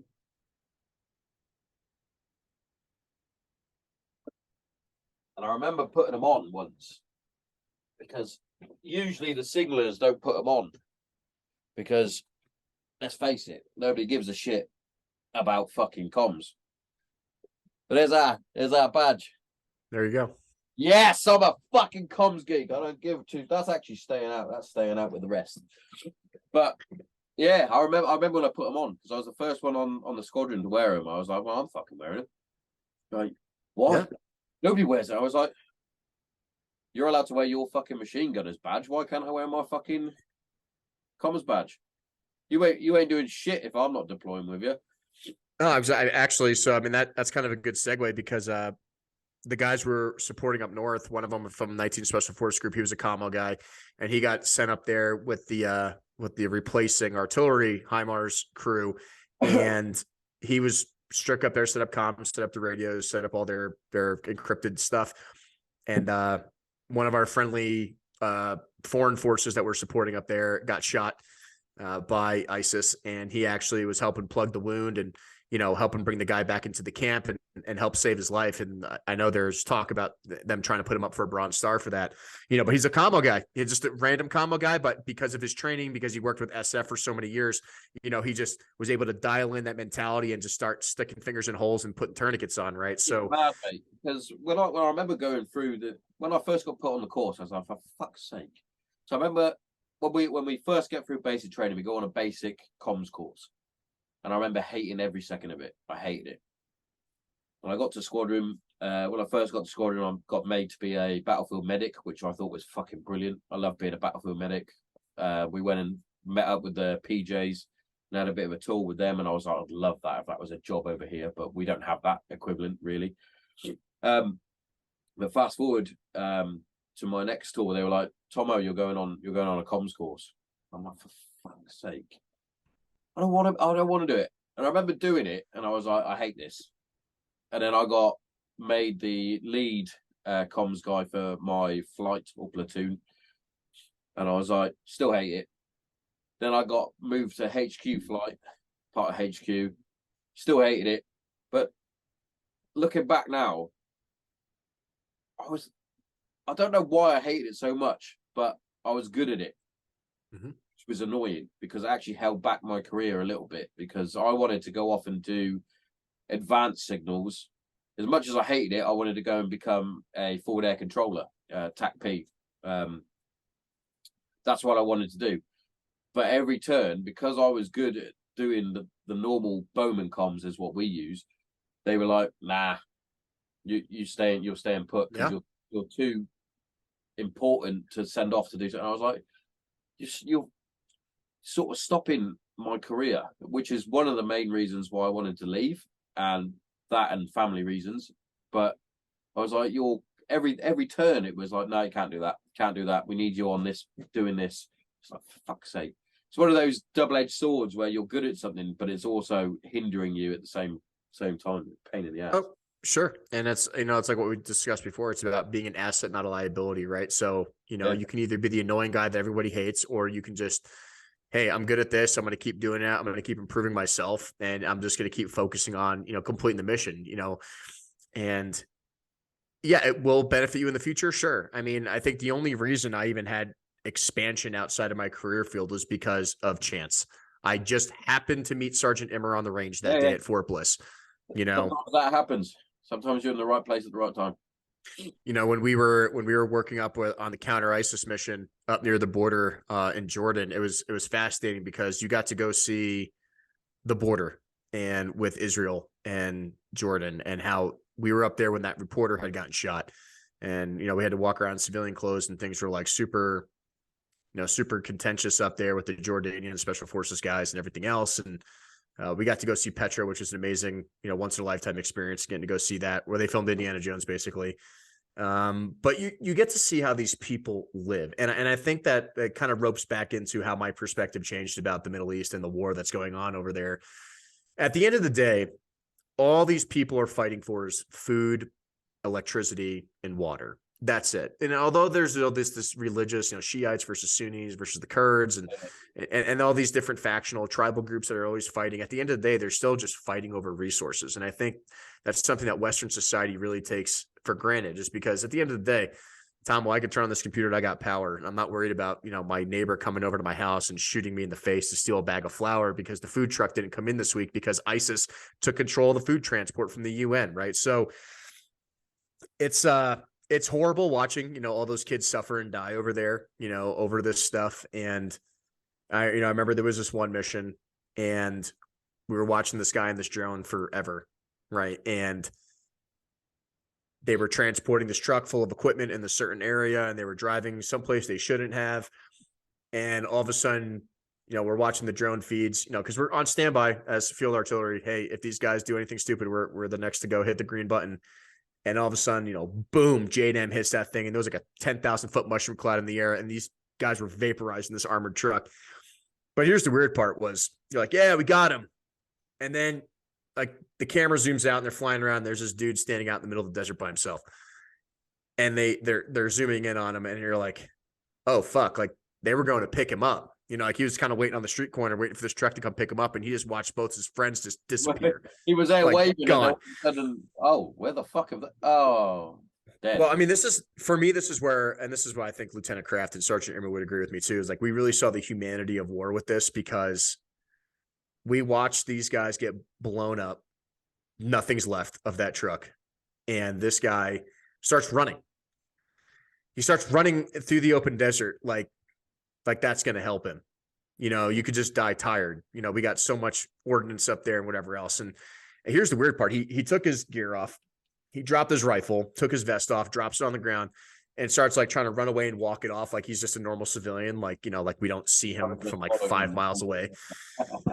And but he had like a, I don't know, come to Muhammad or come to Jesus moment, because he turns around and he stops and he walks back to his gear and he grabs a bottle of water, canteen off his kit, sits there, looks up at the sky, slows down, takes a sip of water, turns around, starts walking off into the desert with his hands in the air, almost like he's like, you know, saying, take me or something like that. And he gets on his knees and he starts praying. And yeah, this is, for me, is where it kind of gets controversial, because this guy dropped his arms. He gave up, takes his last bit of water, praying like it's his last day on earth. And then you see him and he raises his hand in the air because he hears it coming, and this hellfire hits him and he just tombstones, gets cut in half, and there's nothing left of him. Right. And it's, you know, yeah, was he a justified enemy combatant according to LOAC or Law of Armed Conflict? Yeah. Yeah. He was an armed guy walking through the desert and stuff. But at the end of the day, even he knew his mortality. You know, he realized that was it. And he was just praying to whatever he believed in, knowing he was going to die. And that's gotta be a terrifying perspective, knowing that you're going to die any second now. And you don't know when it's coming, and that they have all these assets and drones and fighter jets and artillery things in the air want to kill you. And, you know, like I said, if I was in that situation, if, you know, we had a country that was invading us, you know, how would I feel about that? And it's just, it really brought the human perspective of war to it, even though we were watching all this on a computer screen, right? And, you know, watching this in real time, it just, it brought a different perspective to the war, and that, you know, this guy was probably my age, you know what I mean? It's just, he was fighting for what he believed in, and he died for what he believed in as well. Yeah. And it's a tricky one. It definitely is. I remember being in a similar situation, watching she turned out to be a 14-year-old girl that had been turned by the Taliban to help lay IEDs that had already, this same group had already taken out a Marine convoy. And we locked in on them and smashed them to pieces with probably a JDAM or a Hellfire or something ginormous. And we watched as the local villagers came and collected the body of the 14-year-old girl and carried her off. And I was like, she was 14. Like, that's my niece's age. Not at the time, but now, looking back on it. But at the time, I remember sitting there watching all the US Marines celebrating because they've just taken out the IED team that's taken out Marines. Fucking fair play. But I remember watching them celebrating. I'm like, she was 14 though. Yeah. I would definitely say that I definitely felt that way as an older person deployed. So I was like 35 at the time, because I, you know, turned 35 in October, but different mentality from how I felt when I was 18. You know, it's kind of funny. You watch all the intel analysts, the young guys fresh out of school, 20 in their 20s. And they're just like, fuck yeah, fuck the Taliban, watching these guys get blown apart and watching, you know, these in groups of people just evaporating from drone strikes and airstrikes and F-15s dropping JDAMs and whatever else. And everyone's like, yeah, fuck yeah, go America. And then like, but my perspective is like, they're still people. Yeah. You know, and some of these people were young, you know, they weren't, so it's they definitely weren't adults. Empathy sort of kicks in, like you're becoming an adult and you're like, Jesus Christ. Yeah. And for me, it's like, did some of these guys definitely deserve to die? Are they ISIS scumbags? Yeah, for sure. Yeah. But I definitely, you know, working with those units, working on those operations and seeing it firsthand, so to speak, I have a much deeper and different respect for these guys fighting us than I had previously from the propaganda in the United States about, no, they're not humans, they're barbarians, but when has that ever been different? During World War II, we called the Germans the Huns, when we called the Japanese, all these racist terms, in the United States to demonize and dehumanize the enemy. So it's easier for us to kill them. It's no different than it is now. The propaganda even goes down to, especially World War II, is changing the name of a Frankfurter to a hot dog because Frankfurter is German. You're like, I'm not going to call it a German name. I'm going to call it a fucking hot dog. There's no dog in it. But yeah, but you're watching even the modern leadership overseas try to influence the younger generation now. And I had to have the sit down talk with some of these younger guys. I'm like, hey man, they're human beings just like you. The only difference is you have better weapons. Yeah. You know what I mean? If it was it's the opposite way around, man, they're going to kill you just as easily, and they're going to hip, hip, hooray, just as like you do when they die. So having that mutual respect for your enemy is, I think, definitely important, and understand that at the end of the day, we are all just humans. We are. And they're fighting for a lot more to survive over there than we are. And especially when Ukraine got invaded by Russia, that changed a lot when we were overseas, because you got to see, like, this isn't the United States rules the skies and fuck around and find out ISIS anymore. That's not what's going on. That's not what's going on at all. Did you want to swap over again? You got a minute. We'll swap over. All right. I'm sure we've got a little bit more to talk about. Hello. You're at the adverts, so don't turn off. Don't turn off, because I've got some good stuff for you. First up, I'm going to talk about our sponsors. Kent CBD is our first sponsor. Now, CBD oil, as you know, has tremendous benefits, especially within mental health and physical health. Personally, I use it to help with my anxiety and my depression, but not only that, I also use it to help with the aches and pains of life in my joints, especially my ankles and my knees. But yeah, without CBD oil, I would have still been on my antidepressant tablets, which I'm no longer on. So, every cloud. And what we're going to do here at Granite Zero is we're going to give you 10% off everything from oil, muscle rub, jellies, bath salts, the lot. Yeah? Make sure you get in there. www.kentcbd.org. Put in the promo code GRANITE0 and get yourself 10% off. You are welcome. But also, if you're like me and you love a nice cup of coffee. Now, for me, I only drink one coffee, and that's Green Beret coffee. Now, I don't only drink it because it's out of this world fucking coffee, roast to order, grinded to whatever specific grind you want. But not only that, it's veteran owned and veteran run, which, hits me right in the feels. So make sure you check it out, Green Beret coffee. Get yourself a nice cup of coffee. I drink it dark, just like my soul. Incredible stuff, incredible stuff. And what I'm going to give for you, I'm going to give you 10% off. So once you get to the checkout, once you've got all your coffee, your products, your apparel, whatever you need, get to the checkout and put in the promo code GZPodcast10 and get yourself 10% off. Courtesy of the Granite Zero podcast. You are welcome. Now, that's enough of me talking about this stuff. Back to the regular scheduled show. Check it out! Oh.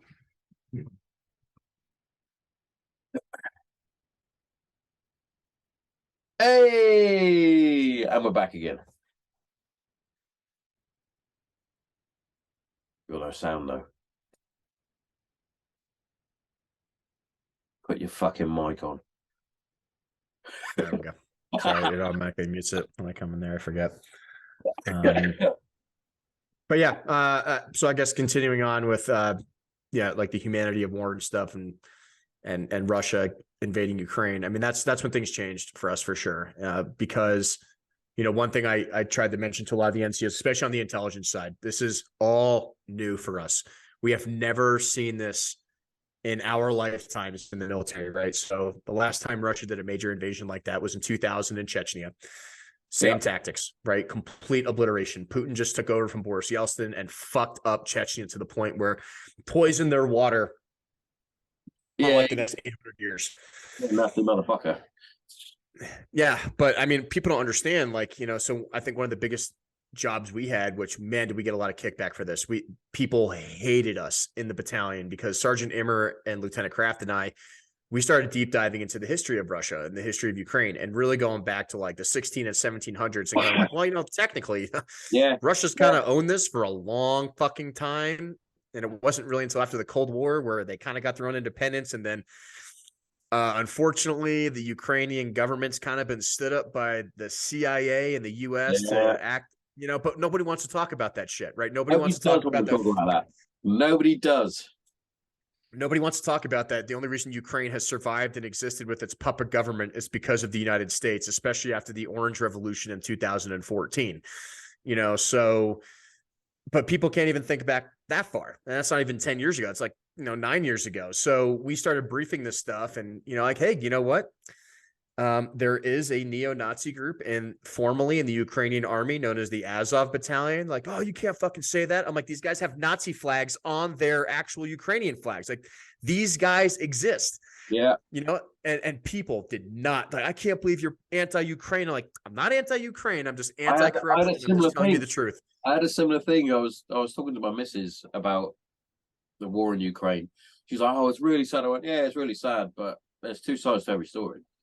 And she's like, you can't say that. I went, well, there is, though. If you look back through the history, and if you look back at Putin, he wants the USSR back to how it was and get back his territories that were Russian, etc., etc. He's probably done it the wrong way, but don't get me wrong. And war is fucking horrific for anybody. But yeah, if you look back on it, and the amount of people who said, well, have you seen how racist and things that Russians are? And have you seen the Ukrainians? Similar to yourself with the fucking Nazi sympathizers, a lot of them.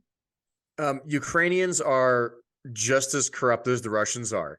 You know what I mean? And, they didn't really, especially when we started doing the research back in World War II, there was Ukrainian brigades responsible for participating in the Holocaust and helping the Germans, but nobody wants to talk about that, right? Nobody wants to talk about the fact that, the Ukrainian, army that was part of it, that was being controlled by the Nazis, it wasn't until even in the early or late mid 2000s where Ukraine finally, dug up the mass graves of all the Jews that were executed in Ukrainian territory and buried in mass graves and reappropriated back to their respective countries. Right. This is pretty recent, right? And it's not to say that everybody in Ukraine's a Nazi and everyone's, an anti-Semite. That's not what I'm saying. I'm just saying you need to understand the historical context of what's going on, because it's not good versus evil. This is much deeper than that in Ukraine. Yeah, even goes down to evacuating certain African descent people from Ukraine that were obviously teaching or whatever. They wouldn't let them like go home or anything like that. It was like, no, you gotta go. You gotta go where we're telling you to go. It's like, hey, exactly. and to be fair, we're the ones who put Zelensky in power, and basically Zelensky is their version of Donald Trump. He's a theater man. He comes from the media comedian side, right? So you have to understand this guy is a showman, and his only job is to convince people to give him money and weapons and to give up this image. Like, I'm like, this fantastic video edited footage of drone strikes on tanks and everything else. Because if you notice how the Russians are doing it, they're staying extremely quiet. Yes. The Russian military even took away cell phones from all their guys on the ground. And don't get me wrong. One thing I don't think people understand about Russian military tactics is they don't think the way the UK and the US does, where if one of our guys die, thank you for your service. Here's a flag. Here's some honors. Here's some benefits, right? It's like, no, we're going to keep throwing people at the fucking problem until we get what we want. They've done that all throughout their history, 18 million Russians died in World War II. Like, they don't care about numbers, and a lot of Russians have died. And they don't care. I mean, they're in the beginning of the war, they were throwing all their old stuff and all their conscripts at it because they were just like, well, let's just, let's bloody the hatchet and kind of, beat down the front line of the artillery. They're not going to put their good dudes in there. And don't get me wrong, because of the U.S. Army's training for, the past decade in Ukraine, they got fucked up by javelins and they got fucked up by Stinger missiles, right? I mean, their initial blitzkrieg, which they thought was going to work, didn't work out too well, right? And they've had to resort to more calculated artillery, infantry-based warfare, which we never thought, I don't think in our lifetime, we would see this again, because this is all we prepared for. The Cold War was open tank battles, A-10s, conventional forces. And now we're seeing it. And if people don't think that Russia has prepared for this, they prepared to fight the United States for over 50 fucking years. And if you don't think that they're prepared to fight in Ukraine, you're not looking at this correctly. And it's crazy, because even down to UK tactics and things like that, we were still going through my basic training, which was 2008. We were still going through Cold War tactics until I got to my field squadron to get ready to go to Afghanistan, when we then went, oh, we should change that to theater based. So all through basic training, Cold War tactics. Yeah.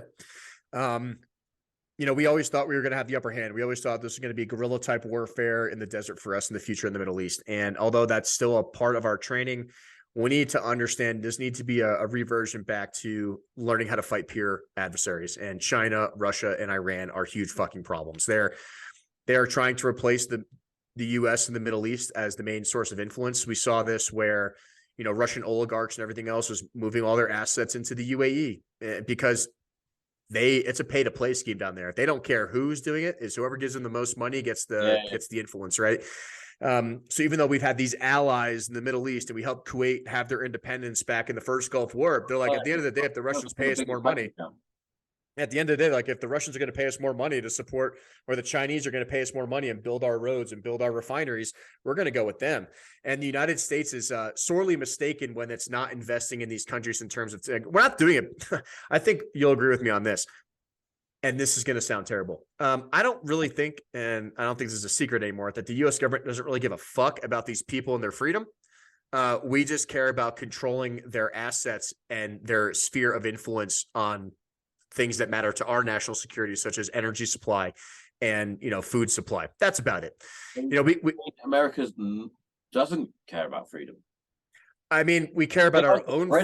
We think we. We talk about COVID too, but I mean, we think we care about our own freedom until you see how willing they're willing to lock down their own country. And unfortunately, and I regret it now, but like I ended up just taking at least the first round of shots because I didn't want to get kicked out of the military, because I didn't want to complicate my Air Force Academy case even more. I never got any of the boosters or anything though, because there was a lot of myocarditis and guys dropping dead, young, my age. And, although they'll never tell the truth about what's really going on or what's, hey, I don't know the answer to that. All I know is I never got COVID. I never got it. To this day, my missus will probably disagree with me. To this day, I'm still undefeated COVID. However, I was very, very ill the other week, but I refuse to test because I don't need to test. Why would I test something that I don't need to test for? I don't test for a cold. No, I mean, it was hilarious because once you got overseas, like none of that shit mattered. There was no masks. There was no, I'm like, hey, we got combat operations. We got to do, a mask isn't going to help you do shit. No, exactly. And yeah, similar to you, I basically got my 2 jabs that I needed to get. I basically got it to keep the missus happy because she was like, but our grandparents, I need to go and visit them, blah, blah, blah. But even now, she's like, oh, we might need to get our boosters. I'm like, I can get a fucking booster. No, I mean, with all the weird medical things we've been seeing happen recently, for me, it's not worth it. It's not worth taking that risk. I did what I had to, Adam. Even went down to the schools were starting to say it's now time for your kids to get the COVID jabs. I'm like, well, my kids aren't getting the COVID jab. And my wife was like, really? Do you not think they need it? I went, no, I don't think they need it. I went, my eldest, Jess has had COVID twice. She's fine. Yeah, there's no medical evidence to support younger people getting COVID shots. I mean, at first I can understand the elderly thing. I can understand medically compromised people. Sure. For me, I took it so I could stay in the military, not get kicked out. And now even the DOD is rolling all those back because they kicked out all the good dudes. That was a very strange one when it was, if you're serving, you have to have it. It's like, what? Yeah. And there was not, again, there wasn't even a lot of people who died in the military from COVID. Most of us are generally a healthy population, right? So, and to be fair, I'm not sitting here. I'm not a doctor. I'm not claiming I know more than everything. But I've listened to enough podcasts and medical evidence and doctors speak on it that I made my own decision that, hey, I'm good and you're free to do whatever you want, but fuck off. It was used the wrong way to infiltrate a lot of population control. And there's still people that are terrified, and it divided our country so much over nothing. You know what I mean? And you can go on the conspiracy theory of this because you look at what was going on overseas. Like we have ISIS, we got Iran, we got Russia, we got Ukraine, and everything you see on the news is not what's really going on. And I'll tell you that as an intel guy working overseas, like once you see what's really going on and what CNN is talking about, I'm like, well, that's about 5% of accuracy. And no news in the truth and no truth in the news is what. Yeah, and I honestly think that especially with the Roe v. Wade being overturned in the U.S. and Queen Elizabeth dying and all this crazy shit that was going on when I was over there. At the end of the day, like none of that shit really mattered in terms of international security and combat operations, and we're kind of keeping everything on the hush hush. Yeah, they like to put other stuff at the forefront. Like I saw something the other day, and it was a release of a conversation between a newscaster and someone else. That someone was recording it. I don't think he realised, but he's like, "We're now getting ready to push the climate change to the front," and then next thing we know, fucking Greta dickhead is getting arrested, right? She didn't get arrested, did she? She got detained for some photographs. Fuck off! But it's such a distraction to Western. This goes even further, mate. So Oxford, one of our big cities in the UK, they're getting ready to put in climate restrictions. So within a certain area, you're not allowed to drive or anything. You can't use your vehicles because of stupid. Yes, it's fucking stupid. But it's as though that is the base for their next thing is going to be right. You've got vehicle restrictions now. Well, I mean, you even look at even Joe Rogan did that recent podcast with the guy talking about the child slavery down in the Congo for cobalt and how many hundreds of thousands of people were killing for lithium ion batteries. People don't understand the impact of the decisions that they make, and we are so comfortable, fat, and happy in the Western society, in the U.S. and parts of Europe that we don't realize that we don't have any fucking problems. We don't. You're looking at, like I said, looking at these war-torn countries in the Middle East. And looking at the desperate poverty that these people live in. I mean, even these so-called like nice areas, like Kuwait, everything's covered in trash and garbage outside of that 3 square mile city that they put on all their, recruiting brochures for travelers and tourism. Everything in the Middle East is covered in garbage, covered in trash. People are walking around in sandals, living in garbage everywhere. Mud huts. Everywhere. Mud huts everywhere. And it's insane. And I think one of the hardest things I had to deal with, at least from a moral perspective, is there is so much modern day slavery going on in the Middle East right now that nobody's talking about. Look at these big countries, Saudi Arabia, Iraq, Kuwait, UAE, Qatar. They have all these Pakistani and Indian immigrants there working and building their roads and doing all their shit jobs with like bamboo scaffolding, like no OSHA safety standards whatsoever. And then they take their passports when they get into these oil-rich countries. And these oil-rich countries are like, well, you make a lot of money here. And they send it back to their families back in India or Pakistan. But then they don't give them back their passports and say, you have to work here for like free for 5 years. Yeah. And if you want to even leave. goes down to current event, the World Cup. Yeah. Those stadiums were built through fucking Pakistani and Indian slaves. Basically slavery. And I remember I got in an argument with a because I couldn't resist. I got an argument with a bloke on Facebook because they were complaining about obviously the LGBTQI plus captain's armband that they weren't allowed to wear, freedom of speech, civil rights, blah, whatever. And this bloke was going, and then he started banging on about, it's the most successful World Cup, the highest attendances. I went, well, the attendances are fake for a start, because each one has been higher than whatever the capacity is supposed to be. So say it's 75,000 people. They all say, it had 85,000 people in this. There's 10,000 extra than what it's supposed to hold. So already there's corruption there because they're trying to make out like it's the best World Cup ever. Yeah. And then you're like, well, perhaps those extra 10,000 and the 10,000 people that died building it that nobody talks about. Exactly. And, and then this bloke was like, free Palestine. It's like, what? I mean, you got to understand, like, Qatar is also a super small country. I remember we were doing the security briefs and reading the intel on that. It was like, okay, so they don't even have enough housing. They're setting up tents outside to house people, and then they're going to traffic in people, fly them out at this every hour to make sure the country doesn't get over capacity. And I don't think Westerners really understand this.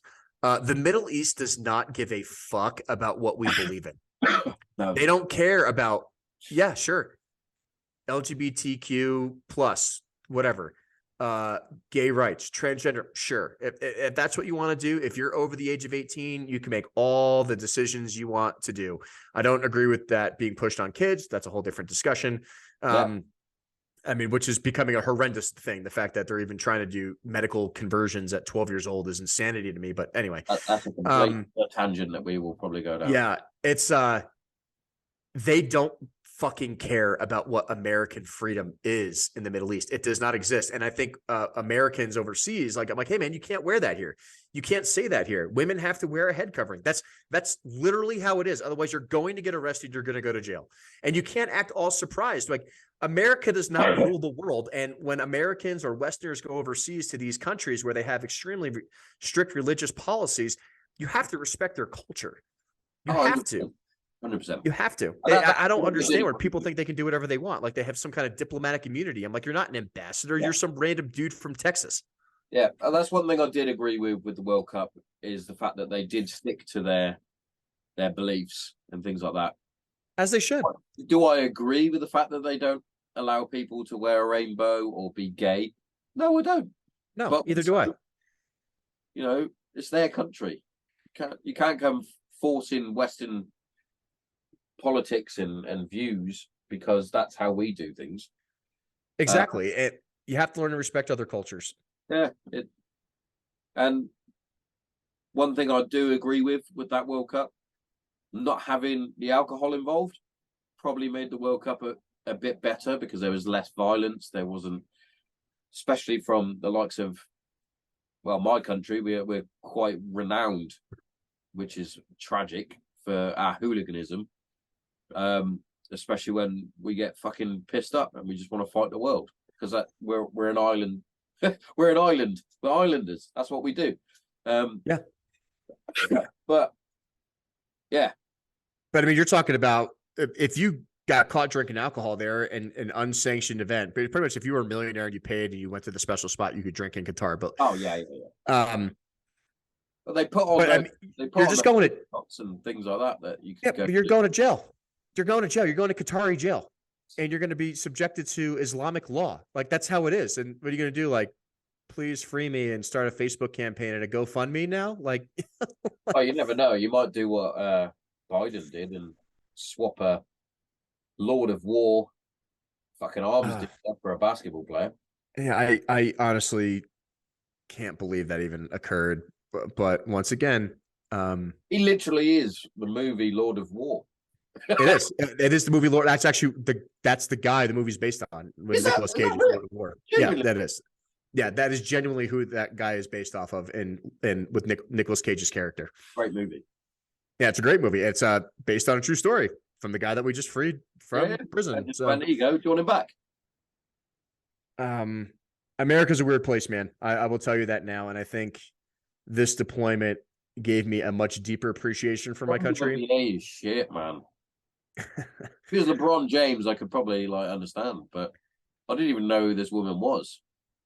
Yeah, either did I. And it's for me, I think the hardest part for coming back for me was I have such a deeper appreciation for what I have in America in terms of, food and water and clean air, because everything in the Middle East is run on diesel, and it's just the smog layer goes up to like 4,000 feet. You can't even breathe over there. But you come back here, and I come back on my home, my little farm, my little family that I have out here, and it's just like, God, I am the luckiest guy in the world, and outside of my little, 12 acres, fuck off. But because I cannot comprehend the incessant infighting in the US anymore. It's I've had to like completely tune it out. And most of the stuff I talk about now is us versus them. It is, and I hate it. I can't stand it. I'm like, Americans don't understand how good they have it. They don't understand how spoiled they are. We don't have problems here. I can wake up and have a cup of coffee, not get shot at, unless you're in Chicago, but once again, gun laws and political policies, right? But it's, I love what I have. I'm very thankful. I'm very grateful. Even when I was overseas, I grew up Catholic, but, I kind of walked away from the church for a long period of time. But when I was overseas, I kind of reconnected with my faith a little bit. And it just, gave me a deeper appreciation for having gratitude in my life. And I think that was something that, I probably thought I could do everything on my own. I thought I'm going to win my case on my own. I could do this. If I keep pushing, I keep doing this. But at the end of the day, sometimes you got to ask for help with whatever you believe in, right? Of course. You definitely need a little bit of help, a little bit of guidance. And, as you just touched on there, I'm not a religious person by any means. If anything, I think most of it's a load of bullshit. However, I admire those that do have faith, because they've got that little bit of something that help keeps them going in certain times, and I totally admire that. And even down to those that are Muslim, Sikh, Jewish, Catholic, Protestant, whatever, I totally admire it. As much as I think most of it is a load of shit, but yeah, sure. I mean, for me, I got an amazing opportunity to go see, the baptismal site for Jesus Christ in Jordan.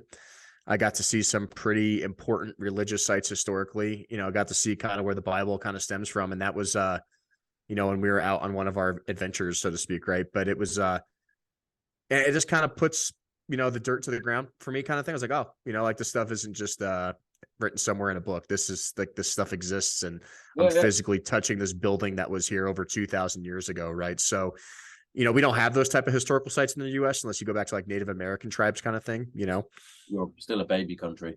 We are, very much so. And it just made me appreciate, my roots, whatever you believe in kind of thing, a little bit more. And it just made me have a lot more gratitude and a lot more,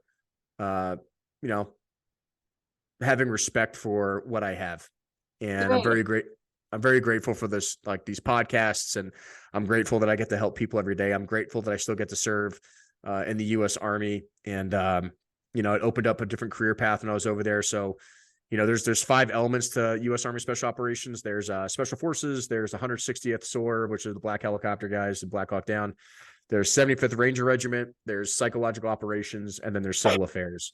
And when I was overseas, I got to work with some of those guys, and I got invited to apply, drop my application for Civil Affairs because I specialize in oil and gas and water purification. So that's actually a job in the Army. I didn't even know about that. So, right. I've dropped my packet, and I'm going to see where that goes. And I think that's the next career path I want to take, is using my civilian expertise and providing those skills in the Army. Because I think one thing I learned exponentially overseas was we're going to have a lot more influence and ability to do the right thing by helping people live than we are by killing them. And I think if I can help them purify their water or find an energy resource so they can stop the infighting and, help stop those tribal wars, that fight over these resources, then maybe I can do a little bit of good in this world, even if it's only for, a couple people. So. Definitely. So going all the way back now. So what's next in terms of the case? Yeah. So I guess to sum that all up is, my lawyers are working on the next packet to the Air Force Board of Corrections and Military Records again. We're waiting for the Air Force to decide, what they're going to adjudicate themselves for with the medical malpractice case. And in the meantime, while we wait for that, we're getting ready for the next federal lawsuit application, because obviously once we go through that administrative process, then we can apply for federal court again. Since they gave us another administrative avenue, we have to exhaust all administrative avenues before we can go back to federal court in the U.S. So we'll be doing that. Hopefully John and I can hammer out the legal stuff for season 2. Like I said, there's a few very hot and contentious episodes with people who are currently running major $1 million corporation companies that are USAF grads who are implicated in that. So we are, we're trying to make sure that, hey, all our bases are covered before we publish those episodes, before, the hate mail really comes out. And in the meantime, I'm really just pushing back towards the advocacy and really trying to help people that need help, because at the end of the day, I think one thing that really frustrated me about going public with a lot of this stuff is you get a lot of the fake advocacy guys who come out, or guys and gals who come out of the woodwork where, their only objective is to get money. I want to sue the government because I was raped in the military and I want $1 million. So like, well, that's not how this works, and I've had to really distance myself from a lot of those people or these fake non-for-profit organizations, because my goal is to pass legislation that is illegal to falsify medical records in the U.S. military. My goal is to make this a law. So that's our next step is, we're still fighting these cases on the administrative side. But the next thing that John and Aaron and I will be pushing for is actually getting legislation written and submitted to a member of Congress that will actually take this up and try to get it passed. And if we can pass that, then we can say we made a real difference and we help thousands of people in the future not have to deal with the things that I've dealt with or that many other people have dealt with. So this deployment was a great way for me to get back to basics, appreciate all the things in my life, whether that's religion or family or, all the things that I've been granted, and give me a different perspective on the war overseas, with these people. And at the end of the day, it only has encouraged me to stay in the military longer as I can, to make sure that the young guys coming up have some type of guidance that is someone who's willing to fight for them. I'm willing to put my rank and my title on the line. I don't care about politics in the military. I'm going to say it how it is, and I'll stay in as long as they let me stay in. And hopefully, between the Dark Saber and the Embark podcast that I also run interviewing other people, that, we're making a difference one step at a time. And, people like you helping giving me a voice and, has really been inspirational to me and to everyone else who's been continuing these discussions. Well, it's something that I think everybody should be willing to put themselves out there to do, especially the fight that you're fighting for. Having someone falsify your records shouldn't even be a thing. To get it put into legislation is one thing, but it shouldn't need to do that because it's your stuff. But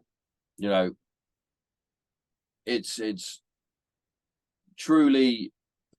Oh, my little finger's just popping up. Hold on. It's truly a fascinating development that I've been watching over these past few years, which is mad when I think about it. First off, listening to you on Andy Stump, to having you on the podcast now 3 times, and still watching you still fight constantly. But not only are you fighting for the rights, but you're still fighting for your country because you still love your country, even as much as they've fucking shit on you from the Air Force, the Marines, and now you're serving in the Army, doing pretty much all 3. It's going to make a fascinating book, and it's going to make an even better movie that I'm definitely being part of. Just so. Yeah, no, I hope so. It's like for me, like I said, it's I know the flag that I serve under, and I know the purpose behind it. The people will always change. The people will rotate out all the time. But the principles of why I joined have never changed since, 2006. It's one thing I always voice to new officers and young NCOs is always do the right fucking thing.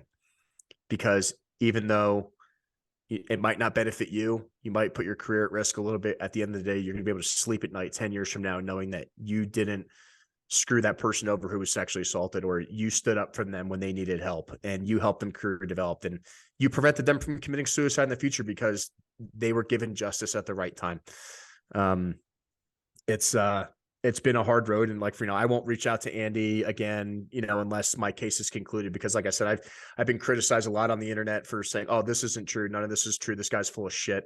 There's no way that this would ever happen. And it's like, well, you know what, man, it did. And it's because you have this belief in your mind that there's no way that this great organization, the U.S. military or Air Force OSI or the Air Force Academy, could ever do this to somebody without you being a complete fuck up. And don't get me wrong, I made my fair share of mistakes at the academy. I'm not perfect, but there's no way that I do anything criminally or enough to deserve how they've treated me and treated dozens of other cadets who've been in similar situations. Right. And it's time for the young guys who are coming up behind me and women to do the right thing and change that culture, change that perspective. And I'm hoping that with as much as I've been sticking this out for over 13 years now, is that I provide some inspiration to one person in the future who might become a general, who at the end of the day, they're going to say, I remember that DeRito case. I'm never going to let that happen under my command. And that's all the change that I can hope for. That's what we want. That's what we want. Well, I won't take up any more of your day. I think it's been a fucking brilliant chat, as always. But, mate, as always, it's been my honor, my privilege to have you on. Thank you very much for giving me your time. Thanks again, Tommo, and make sure let's get you on the Embark podcast this season on my side as well. Yeah, get me on it. Absolutely. I love talking. But have a good rest of your day. Enjoy your day off. Will do, Tommo. I'm going to go shovel some snow. Get back to work. All right. See you later. See you later, man.